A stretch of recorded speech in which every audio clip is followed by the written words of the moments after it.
Hello, my name is Justin Bright. Welcome to Kerbal Space Program version 1.2.2, in which I am attempting to make Kerbals a multiplanetary species. Alright, so you may remember from last time I had some issues with my carbonite fuel plant flipping over, which was just delightful, because I always think I have more fuel than I need, but I never actually do. So what we're sending here is my answer to all of my construction problems. We have here the Hulk constructor. It is absolutely ridiculous. It has 2 manipulator claws. It has a forklift underneath. It has a magnetic coupler on the bottom, and it has a crane on the back.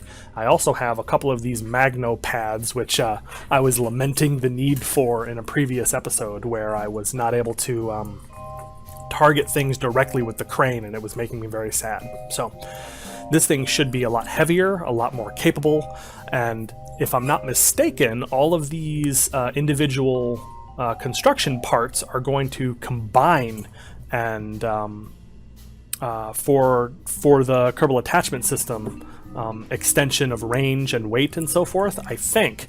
My hope is that this will let me have Kerbals pick up and move 30, 40 ton objects without needing to use this whole ridiculous thing. But I have all of the little bits and the manipulators and everything else, so hopefully we'll be able to send this out and get things picked up and get that carbonite plant running, which is my fervent hope.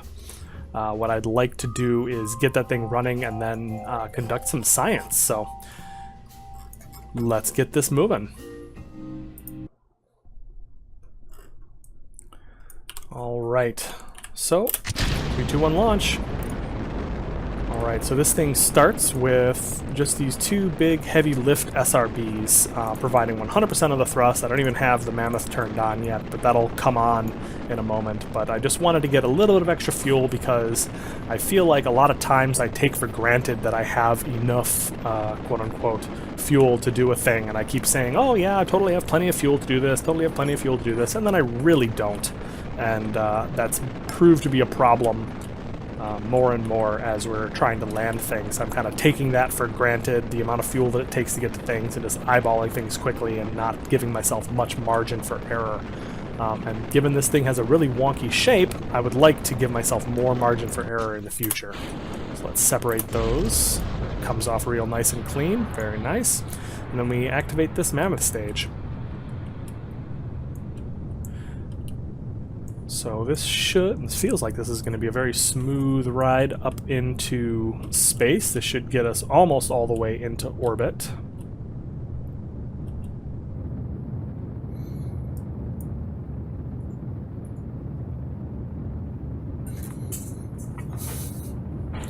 Alright, we're seeing a little bit of aero effect here, but I think that should be fine, theoretically. Got another 15 seconds left on this Mammoth stage, and then we'll kick on our 3rd stage that should bring us up into a nice orbit. Yeah, I think this is okay. I don't think we're getting too much heating. Kick that off. See you later. Now we've got just a skipper and 2 thuds here to provide a little bit of additional thrust, because I knew that I would be still in Kerbin's atmosphere. Alright, so let's just bring this up to a nice high orbit. We'll say 200 kilometers, just arbitrarily. There we go. Now just hold that vector, and we'll cruise up to our apoapsis. Alright, we have reached space, so let's... comes off with some force. Okay, sure. Anyways, let's make sure that we are extending our antenna. There we go. We don't want to lose signal. Oop, that almost clips in there. Not quite. That seems good. All right, so now we just need to get up into our apoapsis, and we are almost in orbit. This actually was a very efficient launch profile, despite the flames that make it very concerning. But this should be an easy trip. All right. Turn on my RCS, give myself a little bit more authority, even though it's not balanced for this stage. Still helps a little bit. Go, gosh darn it. Get into orbit. Chase that maneuver node.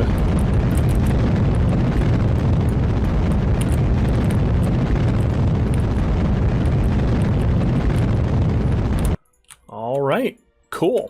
That was a little bit easier than I expected. I am not complaining though. All right, so the Hulk constructor is in orbit around Kerbin. Now we just need to get this thing out to Minmus. And looks like we have 600 meters per second left of fuel in this this stage here, which is a little bit unfortunate actually. Okay, so now we just need to get this out to Minmus, and we're gonna have to do that really fun thing where I spend the rest of the fuel in this particular stage and then flip it over and start using the VTOL engines, which is just delightful, but it should not be too much of a problem. We have some experience with that by now. I think we've been doing that a whole bunch. And oh, look at that. That's easy peasy. Love it. Love it. And then I can do a little bit of a correction right here to get into a more equatorial orbit. Let's push that up. Whoa. Interesting. But that seems to be something that ends up happening when you are pushing in that direction. Wow, why is that moving out so much? Wow, that's... Huh. What is going on with you?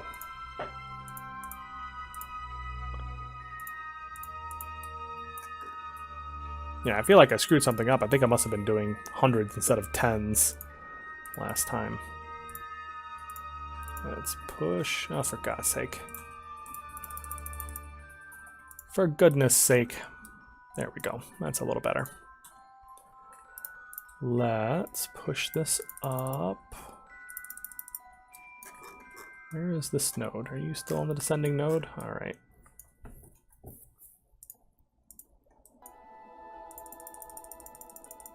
Huh. What am I doing? Oh, I'm doing time. Gosh darn it. No wonder that wasn't working. Here, let's put this on the descending node, please. And then actually... There we go. It's behaving so strangely, I feel like.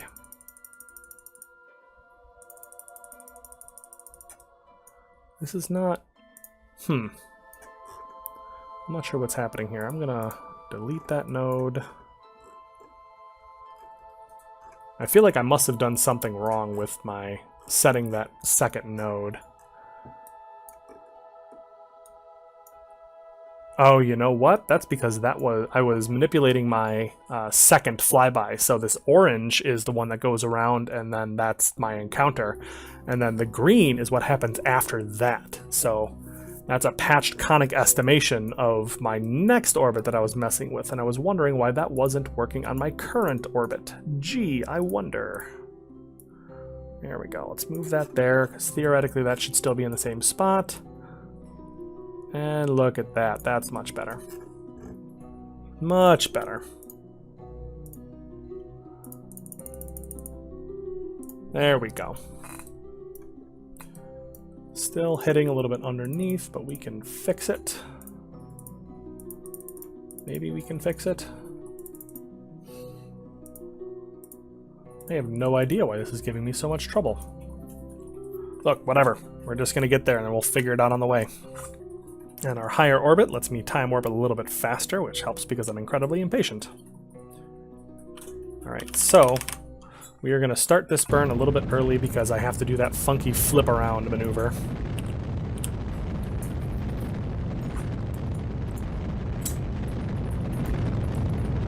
And yes, we are leaving more orbital debris.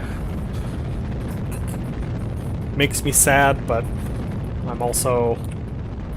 The amount of engineering that I feel like I would have to do to fix that issue is not worth as much as the convenience of just being able to do it, I think.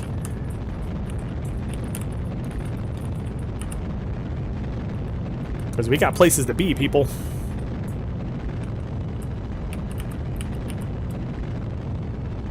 Alright, just about to burn out this stage.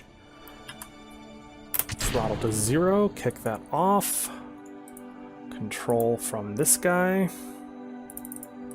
I don't have SAS, that's a shame, but that's fine, I'll survive somehow.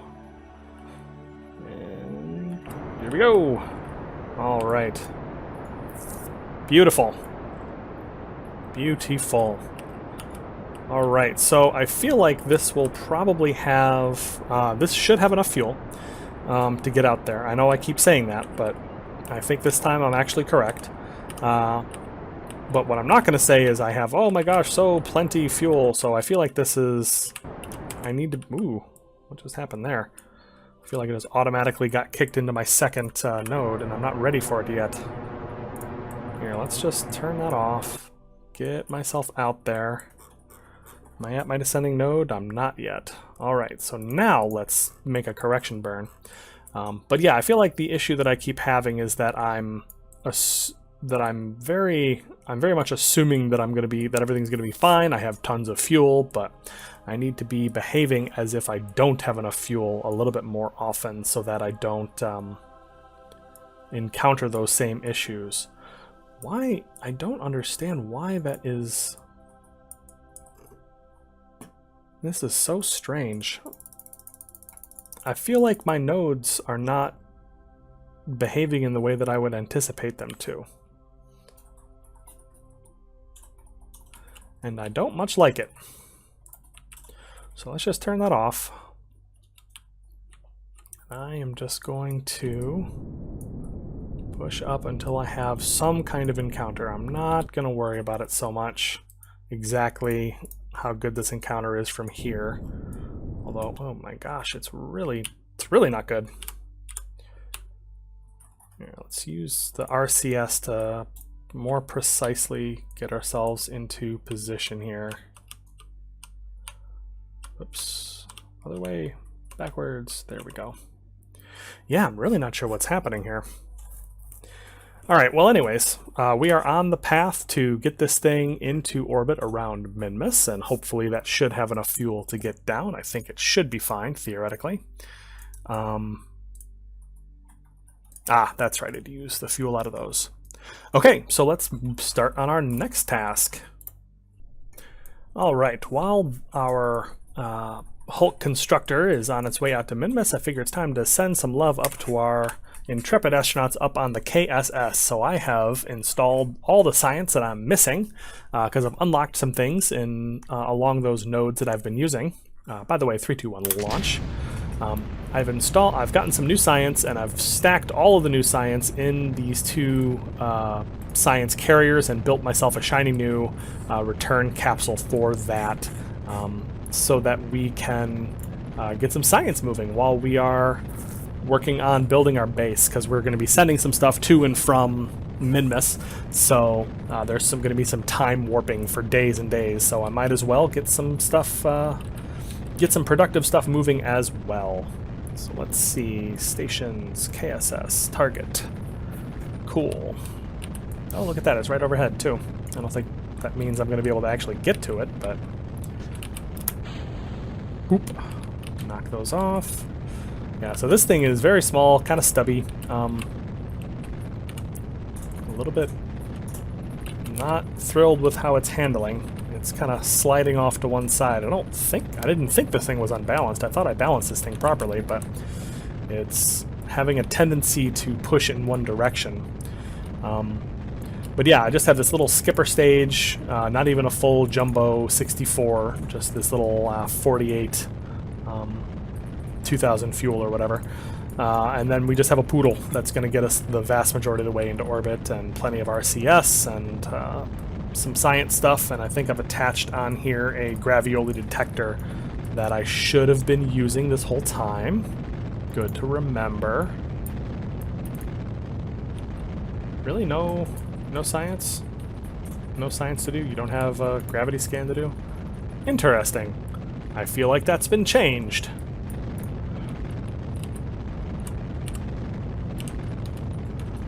Alright, well, here we go anyways. Just about to burn this stage out. Put myself on my prograde vector and kick it off and go poodle! Yum! Alright, let's circularize this orbit. And then we'll deal with transferring up. because I'm hoping that I'll be able to catch up with this thing pretty quickly, but it's pulling away at the moment. Gravity scan. Beautiful. Our first new science in a while. I know I don't do a ton of that lately, but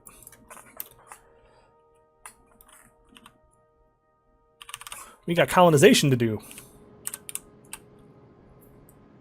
So it's definitely a differently focused sort of game that I'm playing this time than I normally play, because we're focused heavily on the colonization, which is basically just playing in the same tier, so to speak.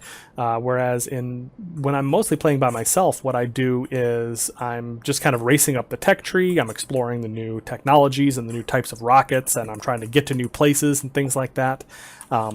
It's really just for you guys that I'm focusing so much on this one aspect and exploring the colonization mod so much, and it's just been awesome. I've been really happy to do it.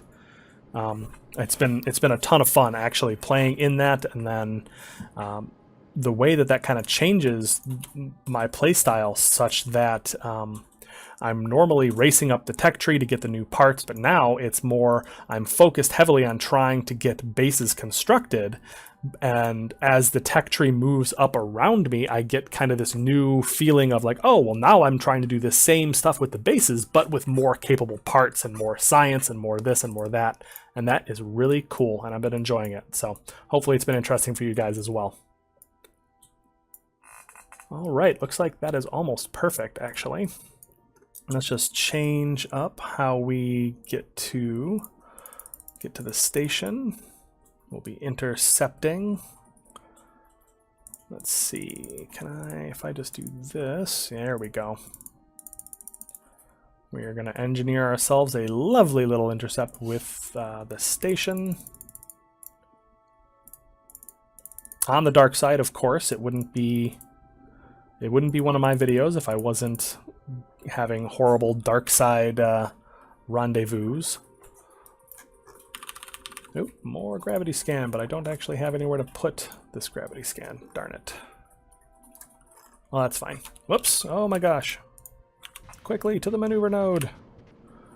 Yeah, apparently what this the probe that I'm using on this is the OMS ESC3 capsule, which has room for 3 of those station science experiments, and it also has a fully capable probe body with SAS, which is super cool. Yeah, so I screwed up that maneuver node a little bit, so let's see if I can't make this a better intercept by just blowing my RCS this way and that. Come on. What do I need? I need to be radial, I think. Or not radial, but normal. There we go. Pull that in a little bit. There we go. Perfect. Perfect. 0.7 kilometers, I think, will be just fine. Alright, so let's transfer up. More gravity scans that I can't do. Let's put this away for now. Oh, hold on a second. Do I have... I should have... Did I forget? Oh, no, that's all I have for solar panels. This is a very minimally capable craft.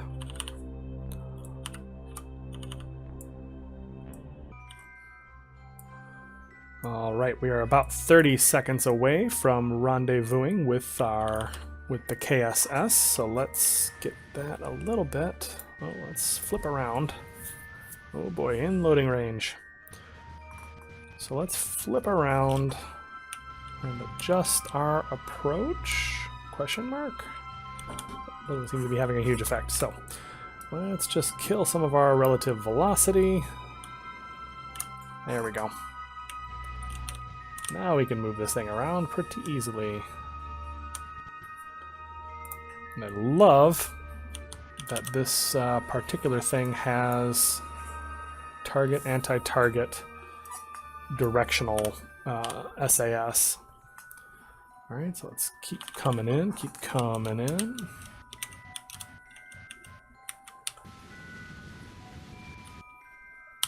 Speed ourselves up just a little bit. 60 seconds. Shoom! There it is. Whoa, hold on. Whoa, whoa, whoa, whoa, whoa. There we go. Now let's wait until the sun actually is out. Might be nice. And then you can see the strange relative differences in our movement because we are in slightly different orbits. And that is one of the coolest and probably most frustrating things about orbital mechanics is it's almost impossible to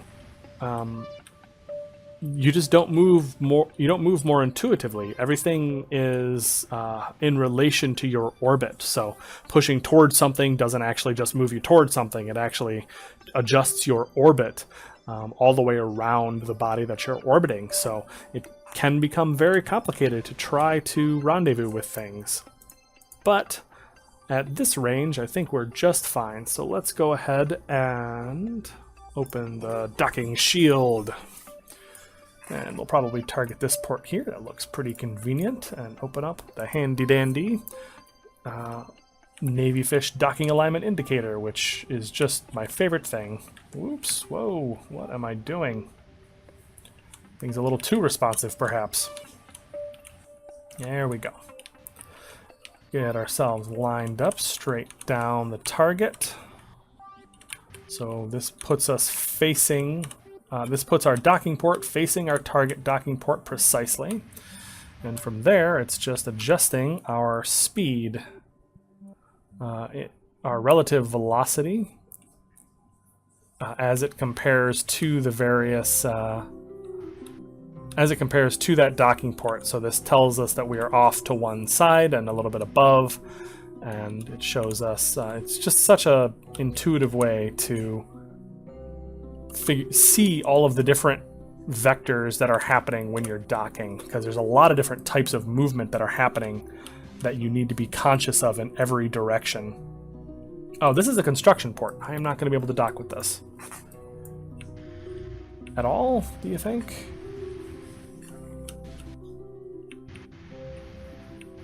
Yeah, I don't think I can dock with this at all, actually. Shoot. Are you a regular docking port? All right. Cool. So that's fine. I get to play with docking more, I guess. That's nice. I have no problem with that. Docking is one of those things that is incredibly challenging to learn for the first time, but the more you do it, the easier it gets. And having some kind of feedback mechanism, I think, is probably the best way to get better at docking, because just moving around and not actually having any feedback as to where you are, where you're going, how you're getting there, etc. Not being able to visualize those forces in an intuitive way makes it very difficult to figure out what you're doing and what you're doing right and what you're doing wrong. All right, so we are coming in. Almost there. Clunk. Perfect.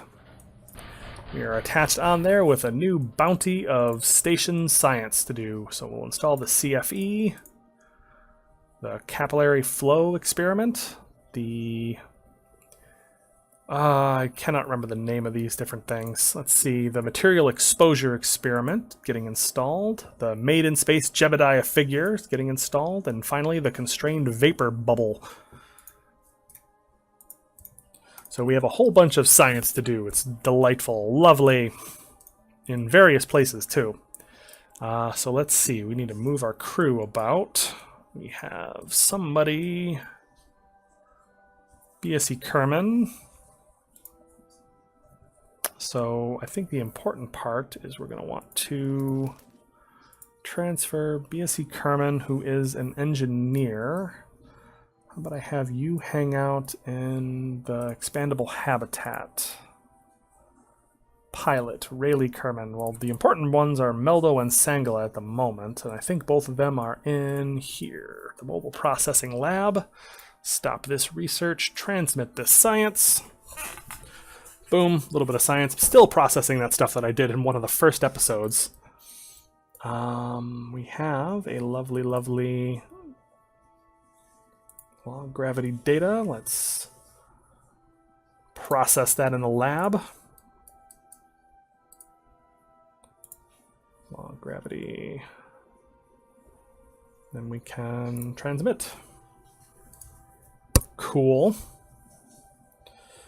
Now then, should be 2 scientists in here.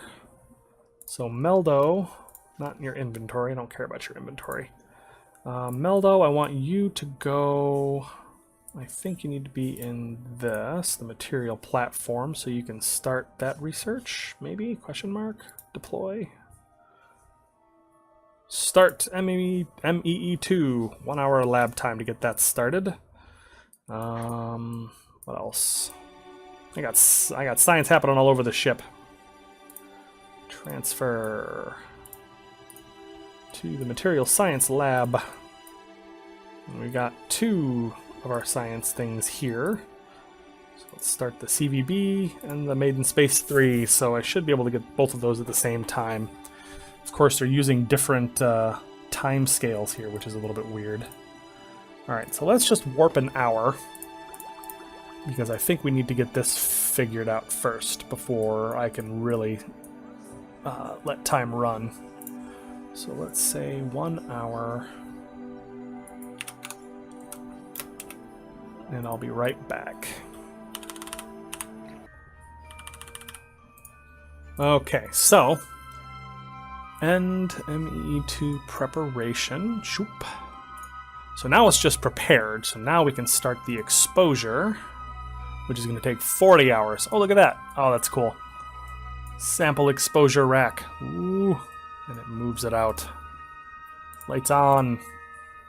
We want to watch and see what happens to this material as it is exposed to the vacuum of space. Cool. So this is going to take 35 hours. This is going to take 40. And I have, I think, one more experiment that's going to be over here, but I don't think I have the type of individual that is going to be able to do that science. BC Carmen, you're in here. Can you do anything? If you go over here, start. Oh, look at that. It's running. Is it actually... Oh, look at that. Time's even rolling on this. Cool. I can get everything running at once. Love it. Love it. All right, so we're going to put 40 hours on the clock for this, and this is just going to be something that we're running while we are doing our other missions, because that's going to take 6 days. And 4 hours. All right, so one more mission I want to get in progress. All right, so this is the last thing we are going to launch in this episode. So we have, well, it's 3, 2, 1 launch. So we have this a small return. This is basically a return capsule based on the other ones that I did once upon a time.